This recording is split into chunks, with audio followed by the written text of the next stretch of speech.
Good evening and welcome to Gunner Shot. Gunner Shot में आप सबका स्वागत है। Well, today we're getting into the part 2 of what I started yesterday. We're going to now talk of the India-China border. We'll take it up from where we left off yesterday and then see some perspectives about what are the Chinese views about this entire border problem and how do they approach it. And then we'll see as to what is the current thinking? What happened after the SEO meet? We'll have to start, thinking, where is this whole thing going from here? So let's look at it from that perspective and we'll see the whole thing. Okay, like I said yesterday, there are 4 parts to this border. Okay, this is the Arunachal border, which is based on the McMahon line. This is the Sikkim border, which is actually a delimited border. It was based on the 1890 uh, Anglo-China Convention. Okay, this is the central sector, Uttarakhand, and this is the western sector. We've discussed each. Each has its own peculiarities. We've discussed the geography of it. Now we'll get to the geopolitics of this whole story. But before we get to that, we need to understand what are the major issues on this border. This is a recap of what I did yesterday. Right? The fundamental issues are 3-4. Okay. One is this Aksai Chin. Second is this Tawang. They claim Tawang. They're sitting on Aksai Chin. They claim Tawang. They're building a dam at that Medog area. There's this area of Shaksgam Valley which Pakistan has ceded to them. The CPC and the Daimar Basha Dam goes through POK, which is illegal, right? And then there is this issue of Limpudara, which they started with Nepal. This will come up now. And then this issue that they want to get into the Sikkim border and expand the Doklam thing so that they can get into the Siliguri corridor, and the Sak thing, which I explained in detail. Now the thing is that, come what may, none of these have been addressed in the SEO meet. Has this been discussed? Or has it been tabled? They just said we will do the demarcation. Look, demarcation of the Indo-China border doesn't solve Shaksgam Valley. It doesn't solve Daimar Basha. It doesn't solve that the fact that the CPC is going through POK, which is illegal. Okay. It doesn't solve the fact that they are expanding their area in Doklam. It doesn't solve the thing that they are looking at Sakteng. So what is this nonsense we are talking of? Okay. And as we go along, this map of mine will be very interesting when I get into discussing with other people. And it doesn't address this dam. You can't get into a trade relationship with them with none of these even tabled. The border is one part of the story. But today, the India and China relationships are beyond the border. And then what about this CMEC, which is going through Myanmar? What about the problems with what does their intrusion into Bangladesh and what is happening in Nepal? And I'll talk of it tomorrow morning. Nepal, I'll discuss tomorrow morning what's happening there. Okay. I explained to you about the China balance sheet. None of these figure in any document as such now. The fact that we've had so many skirmishes and wars with them from 62, 67, 1984, 2017, 22, and 2020 and 22. Okay. That the fact that they have assisted Pakistan in their nuclear program and the missile program. The fact that they're interfering in Sri Lanka, Bangladesh, and Myanmar. That they're very actively interfering in pressurizing Nepal and Bhutan. That they're claiming Arunachal Pradesh, and that claim started after we did a treaty with them. So just think, you do a treaty with them today, they might claim something else tomorrow. So what is there to trust in them? Okay. Then there's the issue of Dalai Lama succession. They want to have two. They have to have their own. Then the illegal occupation of Aksai Chin, the dam they're constructing. These are the issues that Naxalism, the Naga insurgency they instigated, the insistence on one China when, but they will give us stapled visas. They'll ensure that we don't get into the Security Council of the UN as permanent members. And they'll not give us entry into the NSG. So with all these problems, you want to do trade, someone must be mad. I mean, that's the thing I put across. Okay, now let me get back to the fundamentals. And this part I'm going to take entirely from what uh, has appeared in Chinese websites, journals, and things like that. These are all researched views of Chinese. What is their macro perception of the border? They feel that whatever India wants from China is permanent if it is given and irreversible. What does India want? We want a solution to the border. If the border is solved, then it's not reversible. Designation of JEM and that LET chiefs as terrorists or terrorist organizations are again irreversible because they'll be in the UN list if they're the heads. And they feel that whatever China wants from us is temporary and reversible. They want normalization of bilateral relations. If you normalize, tomorrow something happens, if we get back, it is reversible. Similarly, not aligning with USA today, tomorrow you might get back with USA, it is reversible. So they're worried that look, what we give to India is not reversible. What India can do to us is reversible. And they feel that in the long run, if any agreement with India is, China will be the loser in the long run. So they'll never get into an agreement with you. If they don't get into an agreement with you, how can you trade with them? And then they have this problem of India's forward policy. Right? Now, this is again a very researched article in Seeker. That is China Institute of Contemporary International Research. It says India has a forward policy which seeks unilateral changes in the border. So we are seeking unilateral changes. This is based on the colonial legacy inherited from the British Empire. India willfully revises the borderline in accordance with its own security needs. It repeatedly intrudes by gnawing and seizing areas controlled and claimed by China in order to test its bottom line of tolerance. So we are the aggressor. See, please understand, this is all their published journals. These positions don't change overnight just because one chap has shaken his hand with Mr. Modi.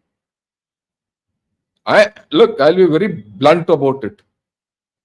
If our Prime Minister does something which is against the security and the interests of the country, I'll be the first one to speak. I have no hesitation. We don't have to fall in line with any Prime Minister. If Indian interests are not served,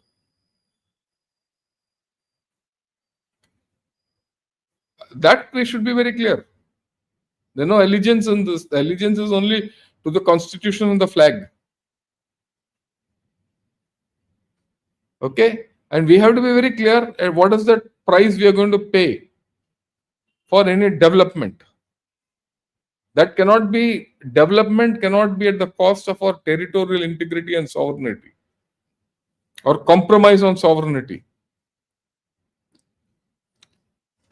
We should be very clear about that. It doesn't matter. इज्जत होना चाहिए. वो इज्जत नहीं है तो हमें development नहीं चाहिए. और इसके बारे में भी बात करूंगा मैं और हिंदी में बात करूंगा. That is what is coming out Korea और जापान के बीच में.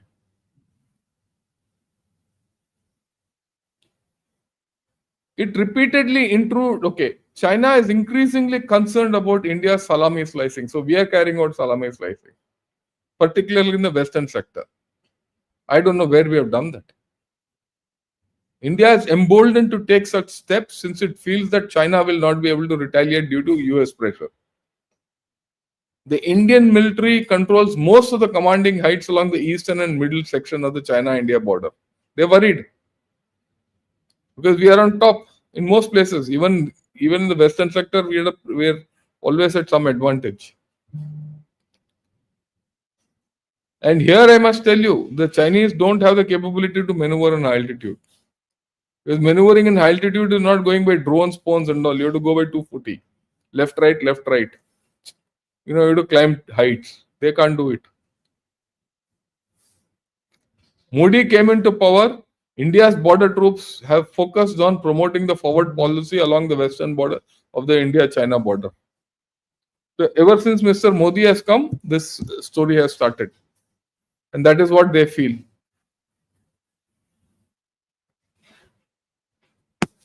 Okay. So this is the fundamental. Okay. Then they talk about the improvement in the border structure. How that has happened and what is it.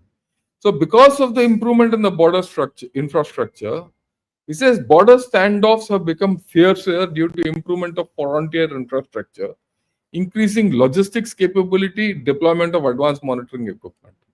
Because you can reach the border fast, they can reach the border fast.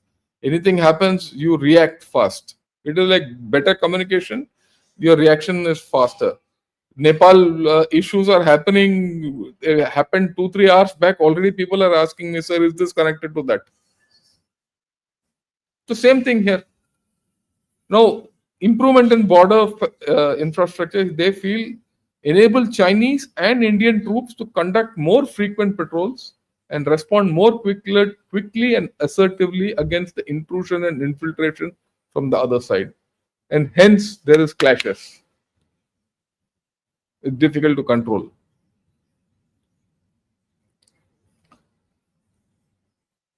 There's a huge problem they have with Article 370. We have to understand this.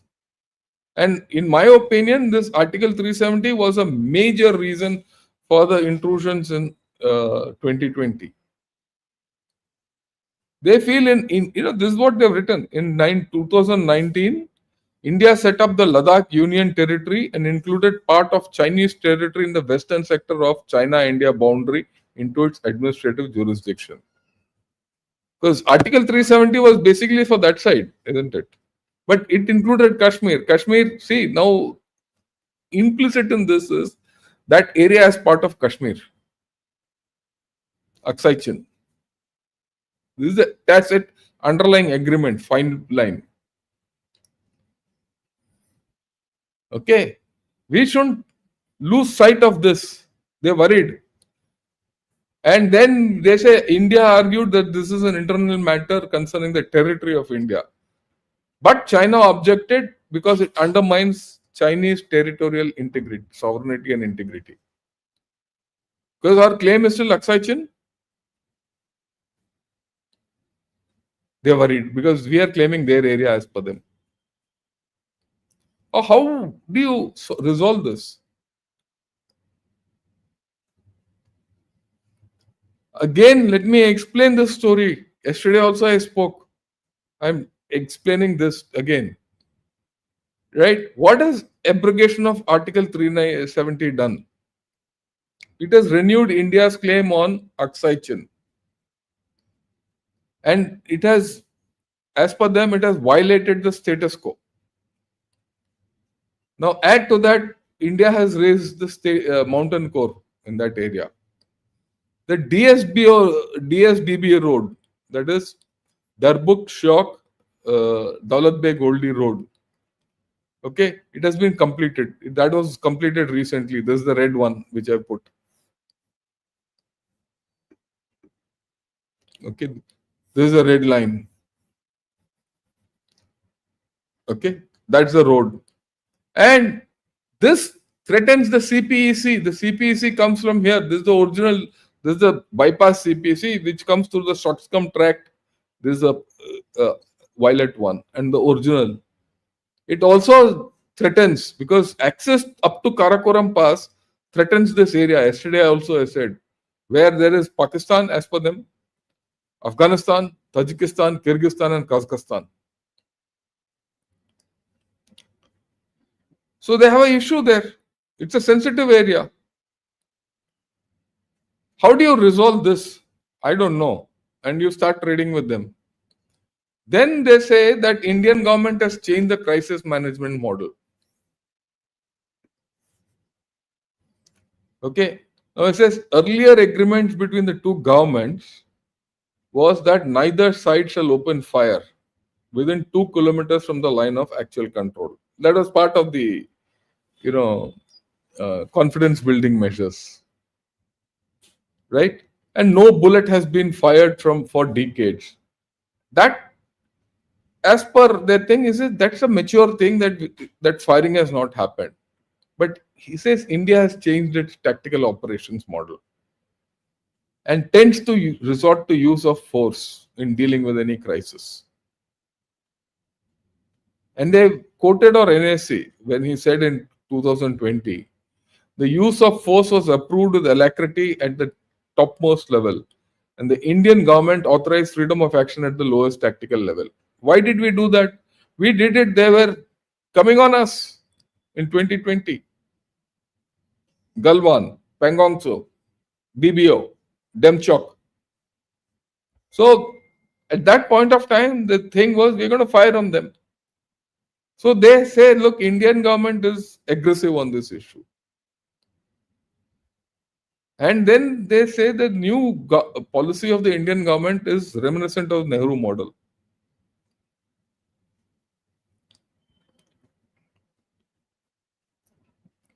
Then there's another issue which they discuss, and I go with it also to a large extent. There is an issue which we have not addressed. Yes, China and India are not accustomed to each other's new identity and new interests. Both China and India have achieved huge success in national development. Their aspirations, interests, and powers are quite different from those of the 1980s. Hence, there's a scope of collision of interest between the two countries, and that is expanding. The collision of interest can happen anywhere, but the effect will be on the border. How can you ignore it? Okay. And that's what they say. India's strategic misgivings about China have expanded beyond the border to maritime security, regional connectivity, Indo Pacific order, cyber security, space weapons, and many other areas. So there is more. So it's just not the border. You have so many differences, and yet you want to trade with them. There's something wrong with some fellow's head. Then there is a matter of threat perceptions. Now, India sees China as its primary threat. We see it as the primary threat. Whereas China sees India as a secondary challenge because their primary challenge is USA. Okay. Now, China has great distress in Delhi because of the India US ties. It keeps increasing. Today, with Trump, it might reduce, but tomorrow with Trump, it might change. Then what happens? After all, it was the same Trump in the earlier avatar. He was the one who started the Indo Pacific construct.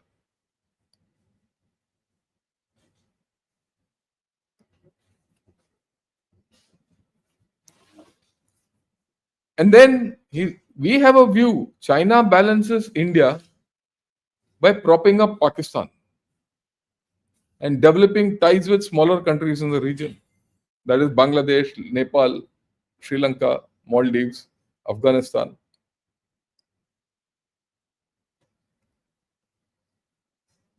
China always seeks to prevent an India US alignment, especially in Asia. Anywhere else, it doesn't matter. Asia, they're very sensitive, right? It has tried many times to build a coalition with us. As per them, they say we have tried to build a coalition with India against USA as part of the global South. They want to be a superpower and still be part in global South. There's something wrong with their thinking. And they want us to be in coalition long term against USA. Is it feasible?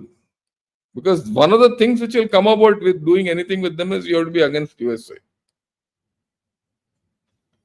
Don't think of today Trump's problem, yeah, all that. Let's think of ahead.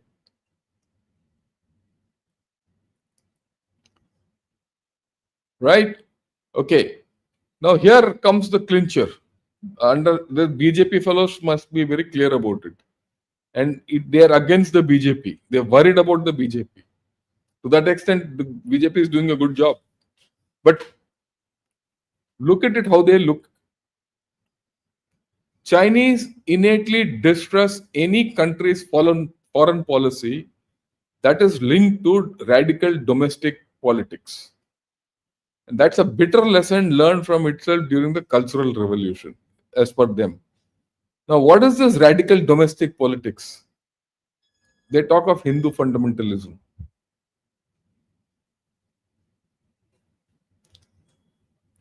We have to be very clear how they consider us. And the BJP also has to be clear how it is being considered by China. I couldn't have thought of all this. I can give you a thing. You go to Seeker, that whole thing is there, analysis.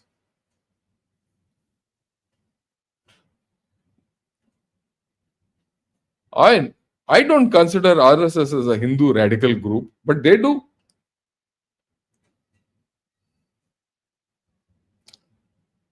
And look at the last one. In the case of India, China is also worried about its domestic ethno-religious conflicts could potentially spill across the border. That is, whatever is happening here could go to them. Where is this happening? Manipur, Mizoram, Arunachal Pradesh, going there.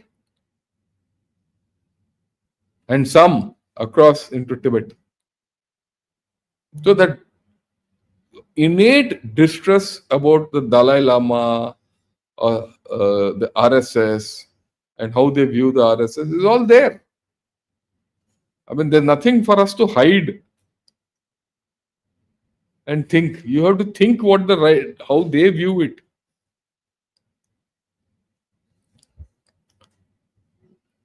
But what is their position? This is a traditional position. The border issue should be properly situated as it only is one component in the full range of relations. So he says, border ko chhod do, let's go ahead with it. That's what they're telling, even now. And the border should not be allowed to define the overall character of India-China relationship. And as per them, the border situation is stabilized. And then he says India has put exaggerated claims in the Western sector, and that will compromise Chinese national interests. So there is no doubt we should have as to what Chinese position is. If you are going to neglect all this and have a trade agreement with China, we have successfully going to cede our territorial integrity and sovereignty. Period.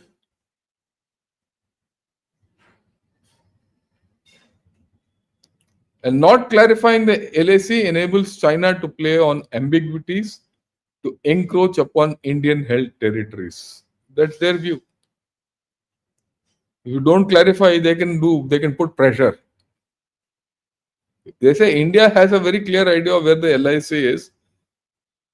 We don't want to clarify it because if India misbehaves, we use the ambiguity to put pressure on India. That's their position. I have not imagined all this. This is not my own thinking. This is their thinking and their writing. So, what is their position? Urges India to ease restriction on Chinese investment. That's what they're saying now. This is not new. I'm getting this to you about 3 years back. What is their papers which have written there? Nothing so far I've given and spoken is new. These are all old stands, their positions, because they are permanent. So India should focus on common interests and meet China halfway to diffuse border tension. Halfway is their way.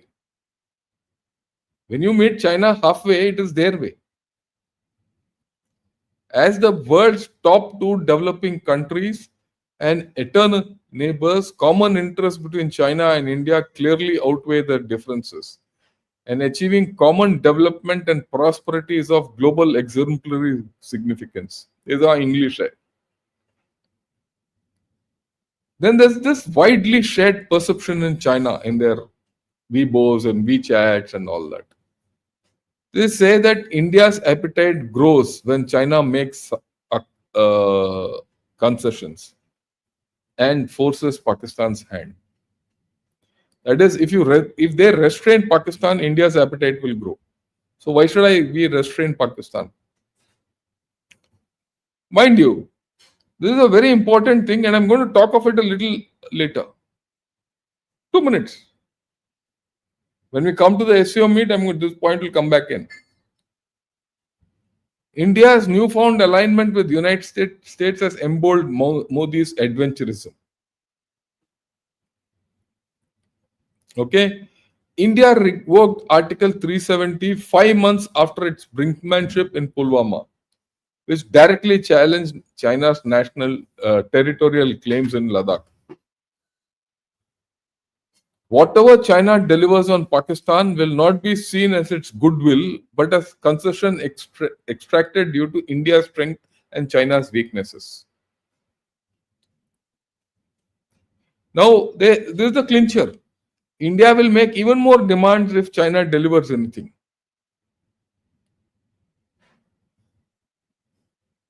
So they are not going to give you anything because by if tum demand karte raho, I will not give you. We'll be here, happy here because I meant. Please understand, the current LAC where it is suits China. They don't have to do anything. They give and take a little, 100, 200 meters here and there. Otherwise, as far as they're concerned, they're sitting pretty. It is us who don't have Aksai Chin. Then they say, what is the impact on border settlement if tomorrow you have?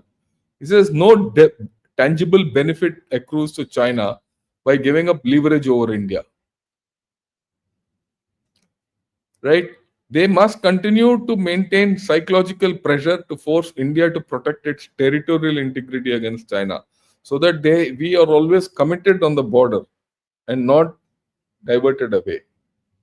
Hold you at the border. Make India focus its political, military, economic, and diplomatic energies on the LAC. Undermine maritime potential. The LAC is a secondary direction. Maritime is the primary direction. IUR is the primary direction. Still, they want Indian neutrality in US-China equations. Strategic competition, trade, engagement, and all that.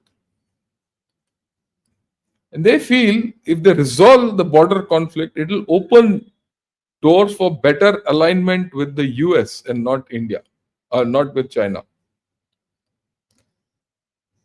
This is their thinking.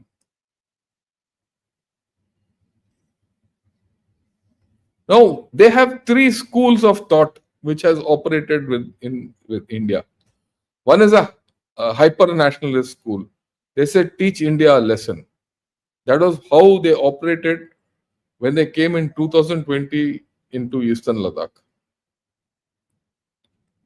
There's a rationalist school which says relations with India are second only to the US. Best strategy is buy time while continuously maintaining pressure and seeking bilateral cooperation. So when they couldn't do achieve their aims initially, they went into this rationalist school thinking. They kept pressure. They didn't do any disengagement, and they kept saying, wanting bilateral competition, cooperation. That they did for 4 years till October last. And then probably at that time they realized if China wants to deal with the US challenge, because their main challenge is just US, it needs to solve problem in the secondary direction, that is India. If that is not done, they felt they will be in a two-front situation. So now they are solving this. They want to get you out of the equation, out of the two-front situation, get into a position of advantage vis-a-vis China, neutralize you, and continue to be able to operate the rationalist school. That's the danger. You do early harvest business. Wherever I told you early harvest, I'm very predicting today it'll be in Sikkim. You do that, you are neither here nor there. त्रिशंकु स्वर्ग में जाके हम अटक जाएंगे. तो उस हालत में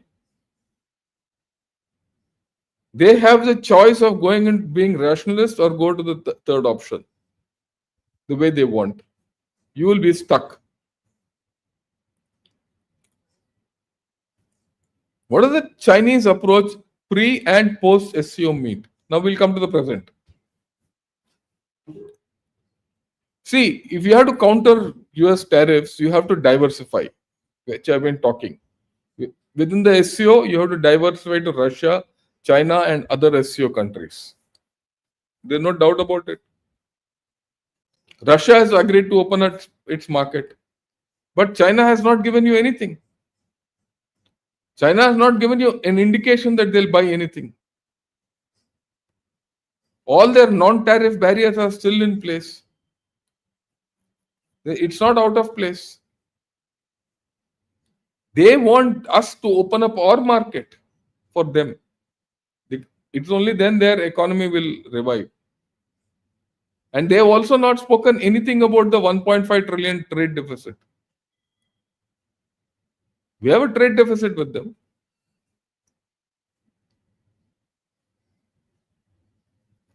And they have shown no desire whatsoever for a permanent or a stable border solution. They say, no, incrementally we'll do. पहले छोटा कर लो, फिर trade शुरू कर लो, कुछ दिन के बाद बंद हो जाएगा वो. That's what they've given so far. That's what I understood. Now China also faces tariffs. Their export-led economy is suffering. Their growth rates have gone down from 10% to 3%.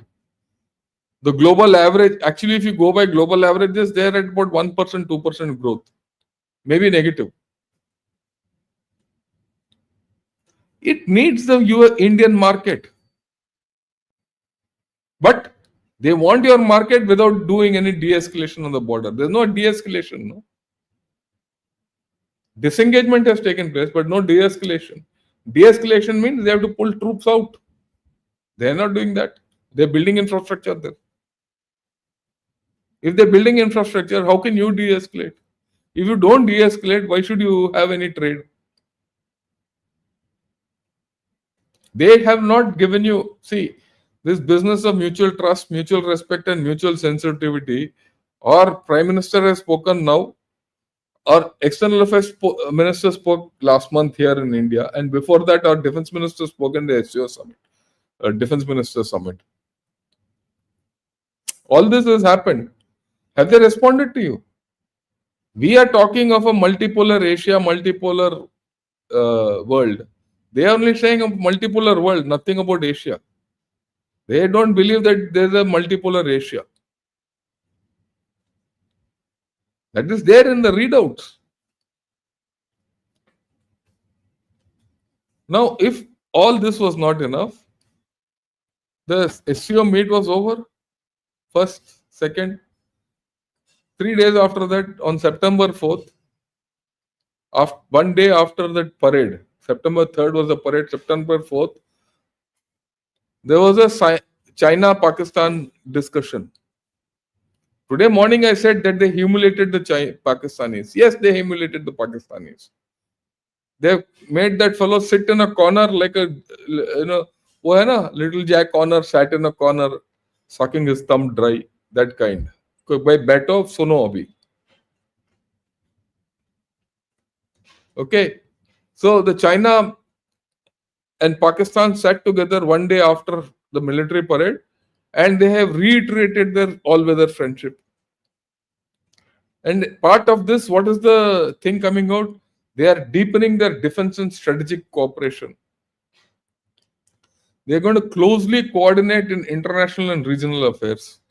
All this against India. They're very clear. This part already China has started playing its games. तो हम उनको trade करोगे आप, तो शर्म आना चाहिए यार किसी को जो बोलेगा ट्रेड करेगा. And in that readout, it is there. China acknowledged Pakistan's calm approach during the recent conflict in the region. They're referring to Op Sindoor.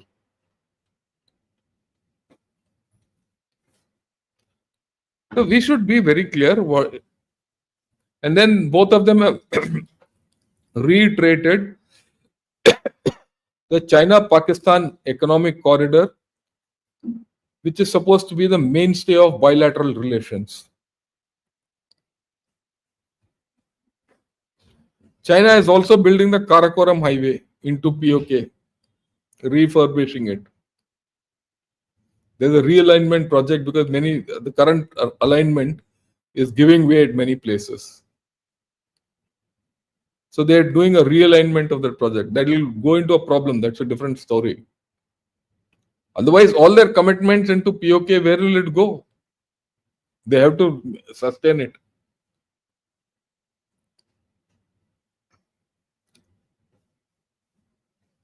Now, all this has happened, especially that realignment of the Karakoram highway and all that.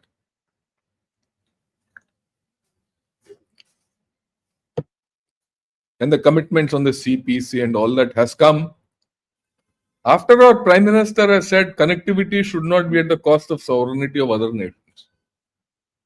He said this, isn't it, in our thing? And despite that, these fellows are doing that. And you trust them.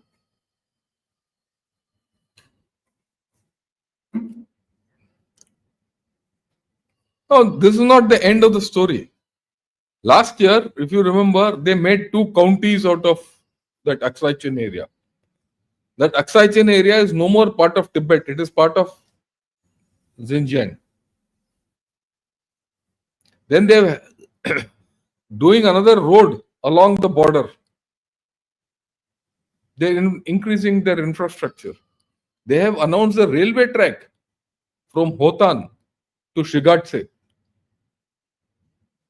And this will be in by 2035, for which work has started already. And of course, the dam.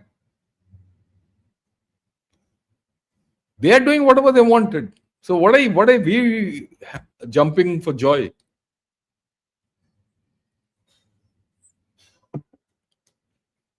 What are we jumping for joy?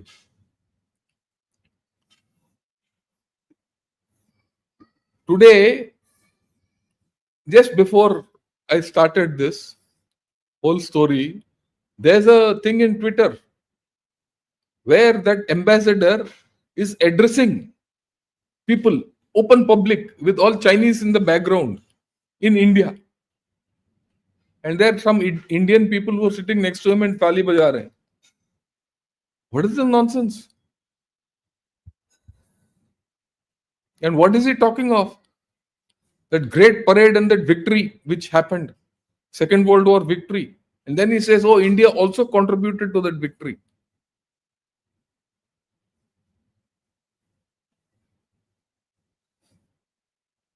We should be shameless to allow that fellow to speak like that. As Indians, I felt ashamed when I heard that. It's on Twitter. Please go have a look. I couldn't download it in time. Why? We Indians in Second World War, more Indians have died than the Britishers or the Americans fighting the Second World War against the Germans against the Germans and the Japanese. The complete Burma campaign, Indians only have died.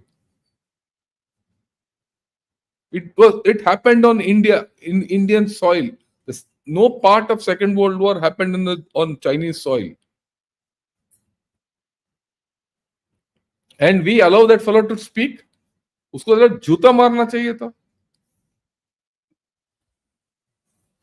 And don't forget what this came out. I showed this before last month, before that their external affairs minister came. They put out a tweet. They put out an article, and that article it says, I'll keep quoting this article. To be honest, under the circumstances of having a border dispute, how do you strengthen dialogue, build mutual trust, and maintain overall friendliness? It is very difficult. However, difficult does not mean impossible.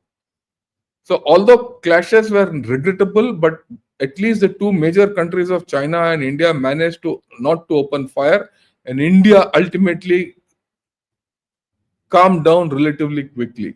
That means you took a back step. They were always calm. We were not calm. China may be vast, but there is not a single piece of territory that can be ceded to others in any such way. So thank you. He's already stated I'm not giving you anything, and that you have to calm down. Is this agreeable to us? If this is agreeable, then we can talk. Otherwise, we shouldn't. Yeah, here it is. This is it. This is the thing. I've got hold of it. Yeah, look at this. This is the Chinese ambassador by a chap called Siddhant Sibbal. Chinese ambassador Zhu Fiahong pays homage to Indian troops during World War II. Lord's Indian role to support Chinese people during World War II. All this, see, look at this fellow. This fellow is not from Mars. He's from India. So is this fellow. All this is in Chinese. And this is happening in Delhi.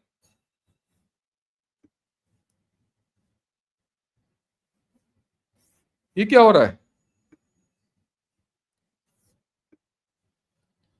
So we should be very clear. What is the story which is going on? Is our government tied blindfolded?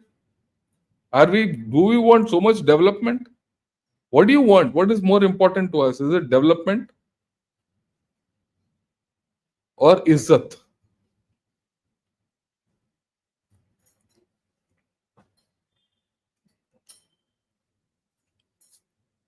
Right. I've done for the day today.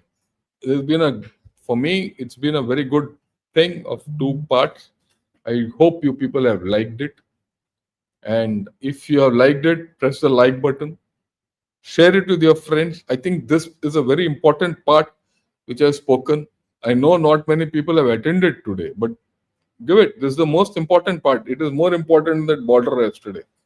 Those funny lines on the map. This is thinking.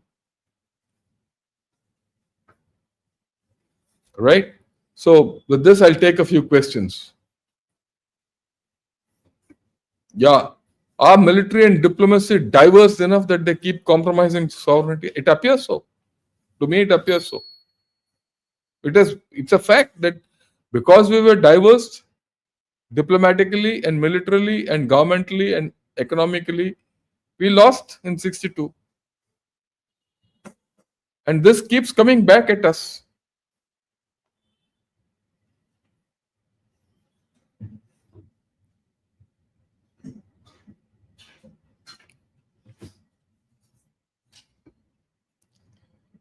With all due respect, sir, I'm a big follower of your videos. You're accurate in any analysis, but only with US tariffs on India, your observation is wrong. You're missing the point.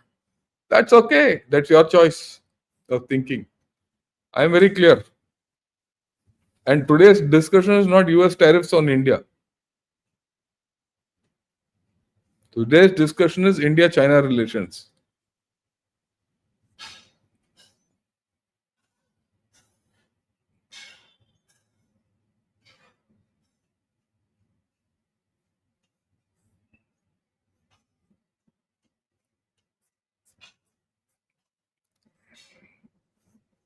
Yeah, we'll talk of Nepal protests tomorrow. Not to hurry. Vishwanathan, Namaskaram. Akash, Jai Hind. Hans, good evening. Ladybird, also good evening. Ashish, Dhanyavad. Ashok, thanks a lot.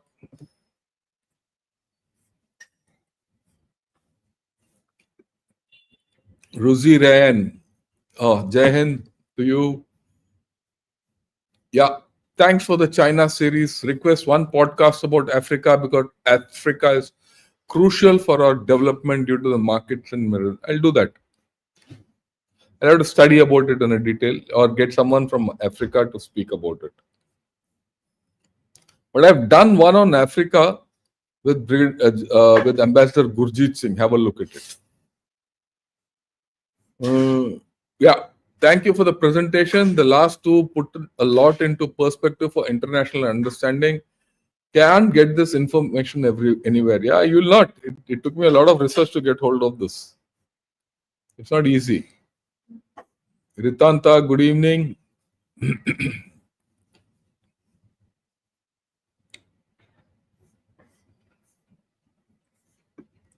US is planning to put 25% tax on IT services being outsourced. We'll see when it comes. There's no hurry for that. We'll have it. We'll see what it is. Nepal is a conspiracy. We'll talk of it tomorrow. You're a true nationalist. Very much appreciated. Thanks, Murugesan. One has to be honest. Abhilash, Vande Matram. Uh, yeah, I agree with you when you said we do not want development without honor. That is the bottom line. And Kiran, good evening. Local unrest in Singapore. We'll talk of Nepal tomorrow. Nepal has a different set of equations.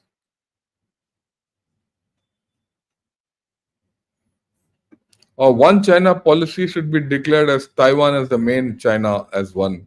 Yeah. For that, you need to have clarity of mind. Currently, when US is aggressive against India, Modi is using China card to put sense in Trump. Let's support government. Government is aware of China problem more than everyone on the call. The trust army chief. Yeah, I'll trust all of these people to a limit. After that, I have my own. You have your view. I have my view. I must tell them. What if they make a mistake? I don't trust politicians beyond a point. I'm being very honest. Okay? I have faith in my government, but that faith I have to build into my government, that they have to have clarity of thought, that they have to listen to the voices of the people. And that is what I'm trying to put across.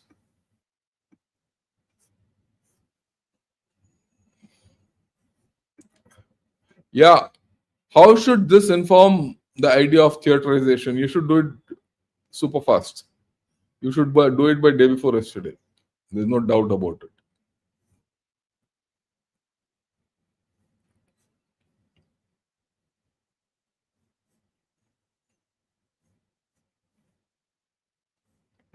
US cannot take on China alone, but the buffoon in Oval Office is petrified of China and has lost his marbles, maybe. Yeah, I live in USA. The RSS Shaka has Muslims, Sikhs, Hindus, and all religious people coming together. We congregate as a community. Not a, look, all that is different. I'm not. This is not a debate on RSS. What I'm trying to tell you is how China views this. That's the more important thing.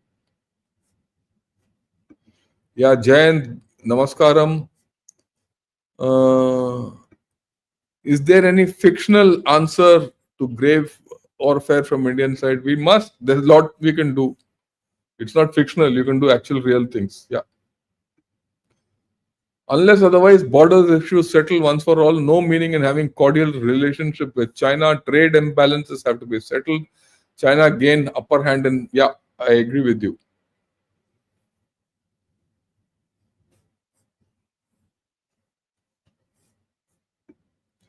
Understood, China is deeply suspicious of India, but so is core US strategic thinking.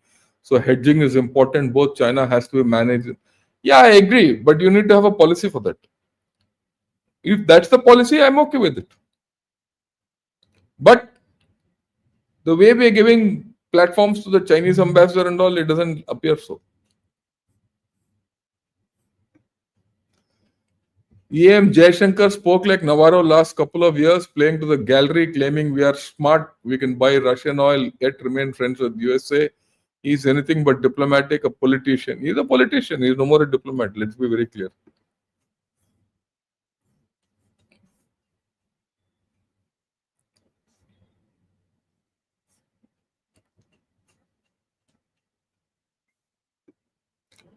If China is not willing to change its stance on India, then we should stick to our guns. But is it worth exploring the possibilities, especially after Trump's? Look, you have to go through troubled times. Let's go through it troubled times. We shouldn't hesitate to face troubled times. That's the way I look at it.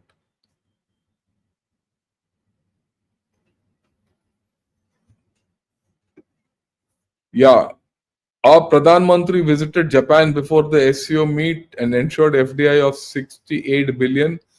We are negotiating with other regions and regional groupings. Do we really need trade with China? I don't think so. I don't think we need to do it.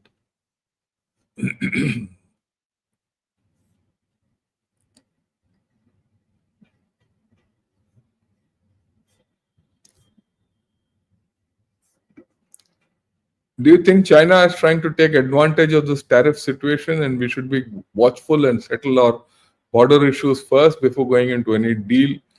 It was China 4 months before helping. Yeah, I agree with you. There's no doubt.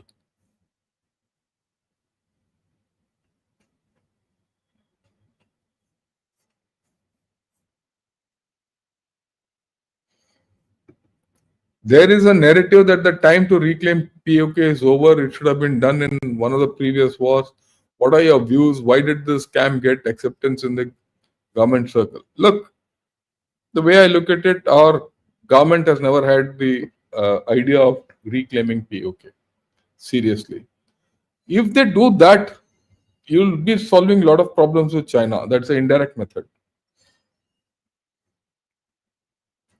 We've not even started the political outreach. EM seems to have damaged relations more than anyone. I see no positive, credible outcome he delivered for India. He's building his own image through big talk. Sushma Swaraj was best. Let's see. That's judgmental. I don't want to be judgmental on anyone.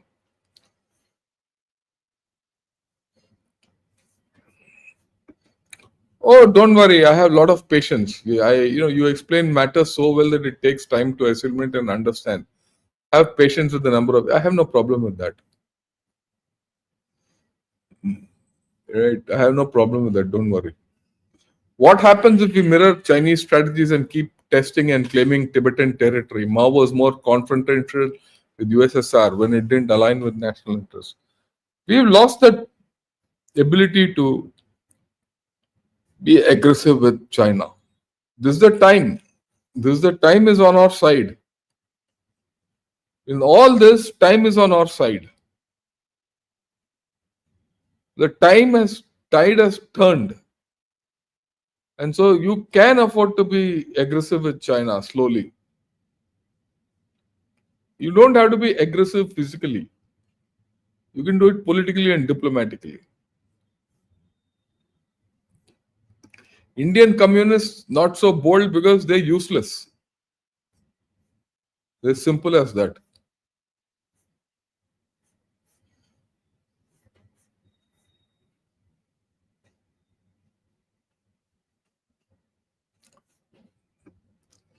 So in Delhi, the right hand does not know what the left hand is doing. I agree with you.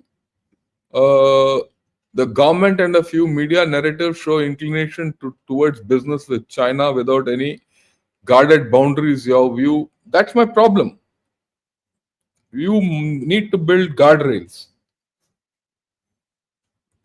If you don't have guardrails, we'll be getting to a problem.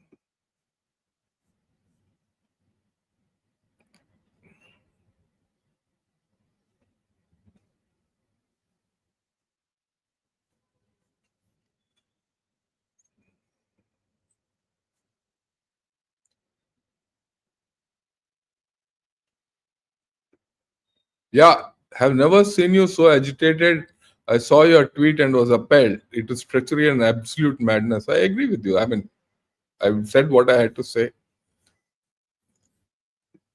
Can you do a session on GST 2.0 and effects on defense military fusion? I'll do that. I'll one of these days.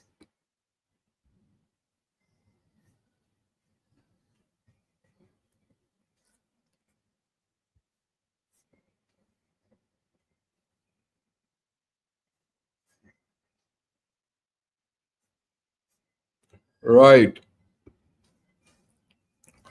How we need to take advantage of China's present troubles. We should not let this crisis go without my. Yeah, that I agree with you. And that's the plan which I don't see coming out. We need to be more aggressive. We need to have a outward looking policy. We need to be outward in Bangladesh, in Myanmar, in Tibet, and Afghanistan. We're not doing that. One Tibet, one Turkestan, one Mongolia, one Manchuria, one Yunnan, one. Yeah, I agree with you. A lot of things will change if you do that.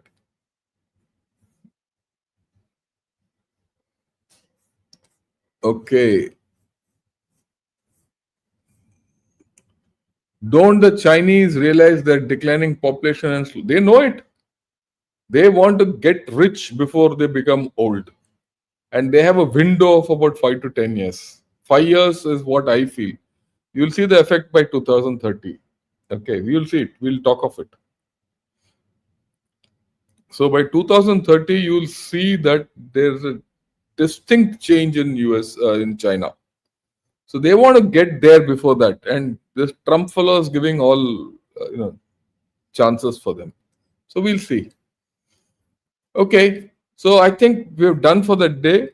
Tomorrow morning I'll talk of Nepal because contrary to what you people have been saying, and I've seen some of your comments on Nepal. Let me tell you, this I foresaw 3 4 days back when there were news coming out that they're going to ban.